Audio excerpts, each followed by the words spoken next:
चीन को अपने आप पर इतना घमंड है कि वो अपने आप को अजेय मान चुका है। ठीक वैसा ही उसके मुखपत्र भी बोल रहे हैं। चीनी अखबार के संपादक अपनी कम्युनिस्ट सरकार को खुश करने के लिए कुछ भी लिख रहे हैं। चीनी अखबार के एक संपादक ने अपने ट्वीट में लिखा कि अगर भारतीय सैनिक पैंगोंग झील से पीछे नहीं हटते हैं तो पीएलए पूरे ठंड तक डटी रहेगी। भारतीय सैनिकों के सामान खराब गुणवत्ता के होते हैं, इसलिए कई सैनिक ठंड से या कोविड से मर जाएंगे और अगर युद्ध होता है तो भारतीय सेना आसानी से हार जाएगी। ये शब्द हैं चीनी सरकार के चापलूस और माफ कीजिएगा ग्लोबल टाइम्स के संपादक हु शिजिन की, जिनके हिसाब से भारतीय जवान कड़ी सर्दी का मुकाबला नहीं कर सकते। उदाहरण के तौर पर चीनी संपादक को दुनिया के सबसे ऊंचे रण क्षेत्र सियाचिन ग्लेशियर को लेना चाहिए, जहां हर मौसम में सीमा की रक्षा के लिए भारतीय सुरक्षा बल तैनात रहते हैं, क्योंकि -70 डिग्री तक के तापमान में जहां से जवान टस से मस नहीं होते, जिस ठंड में लोगों की हड्डियां जमकर टूट जाती हैं, उसमें ये कबड्डी खेलते हैं। तो क्या वीरता है, साहस क्या है, पराक्रम क्या है, इसका जवाब चीन को इस वीडियो में मिल जाएगा।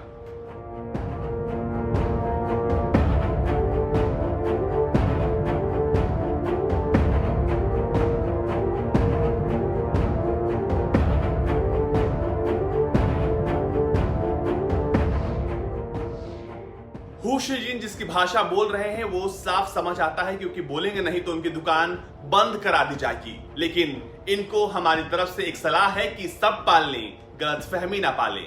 हु शिजिन के ट्वीट के जवाब में भारतीय सेना ने लिखा है कि सैनिक जब किसी कार्य के लिए प्रतिबद्ध होता है तो समझौता नहीं कर सकता। ये कर्तव्य और साहस के मानकों के प्रति वचनबद्धता है, राष्ट्र के प्रति पूर्ण निष्ठा है, उद्देश्य प्राप्ति ही हमारा एकमात्र लक्ष्य है।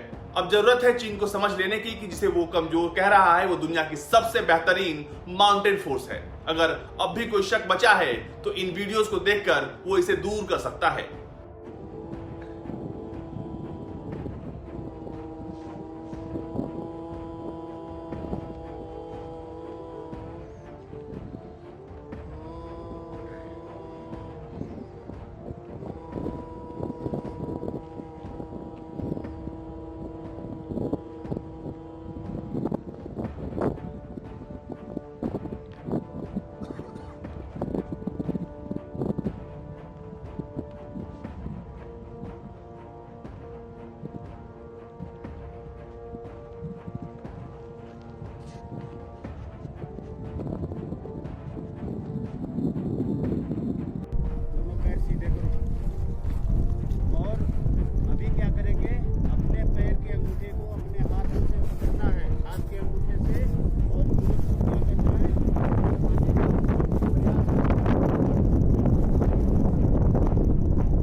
का मुखपत्र भी उकसावे वाला काम कर रहा है, क्योंकि जिस कला में आपको महारत हासिल हो, जिस जगह का चप्पा चप्पा आप जानते हो, लेकिन बावजूद उसके अगर आप पे कोई प्रश्न खड़ा करे तो कैसा लगेगा।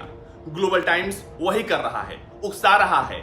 सब्र का इम्तिहान इतना ना लो कि जब सब्र टूटे तो तुम्हारा वजूद ही खत्म हो जाए। चीन, अब भी वक्त है, संभल जाओ।